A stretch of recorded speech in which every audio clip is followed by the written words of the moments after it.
All right, today I'm going to go over a preacher curl. Clearly, this is not a piece of equipment that's labeled as like a preacher curl bench or whatnot, okay? But I want you guys to get outside of the idea of the machine that you're getting into or the apparatus you're getting into. I want you to get away from the idea that you still don't need to put yourself in a position. Okay, I want you to think about that when it comes to the preacher curl. Because preacher curls, you're either standing or you're seated, typically, right? With an easy curl bar, right? Or you're going to be potentially using a dumbbell. Doesn't matter if you're using a dumbbell or barbell. We're just going to give you these some objective points that you should be following, in my opinion, to optimize that particular apparatus to optimally stress out your bicep, okay? So I want to you can see this, I'm standing, of course. So if you're doing a bicep curl with a easy curl and you're in a standing thing, you've got that basically piece of this chest piece you walk up to and then your arms over. So that's what I'm going to simulate here. You can see my arms over. Okay, keep this in mind. If I'm curling in a shrug, like we step away from this apparatus and you put yourself, most people get in this position, they're a curl. Right? This is a real bad place to fight and curl from.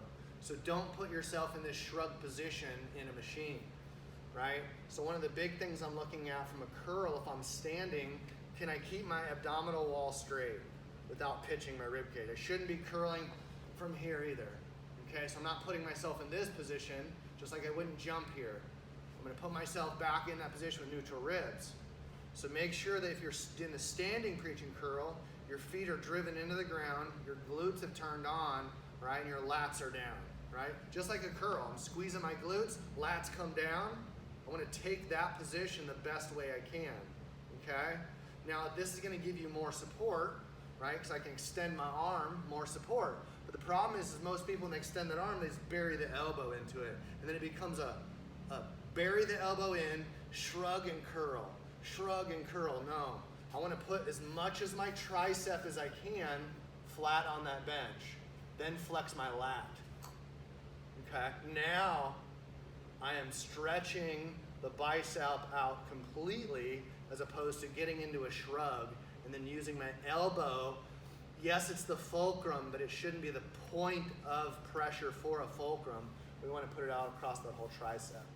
Okay, so whether you're standing or you're seated, the same thing. So now think if I'm seated, I don't want to be seated. There's a video that we just did on sitting, on properly sitting. Drive your feet in the ground, all those sort of things to provide you abdominal thoracic pressure, stability, blah, blah, blah, okay? So these things all tie together, right? So you can take a look at that video, that same sitting position. We're recommending you do it in the seated preacher curl, because all we're trying to do is, well, from the ground to your elbow, right? From the ground to your elbow, we're trying to stabilize that system, whether you're seated or standing, okay? So again, just keep that in mind. Feet are flat, glutes are stable, rib cage is neutral, tricep is flat, anti-shrug, all the way up, all the way down both ways. Just stay away from that shrug on the standing or the seated preacher curl.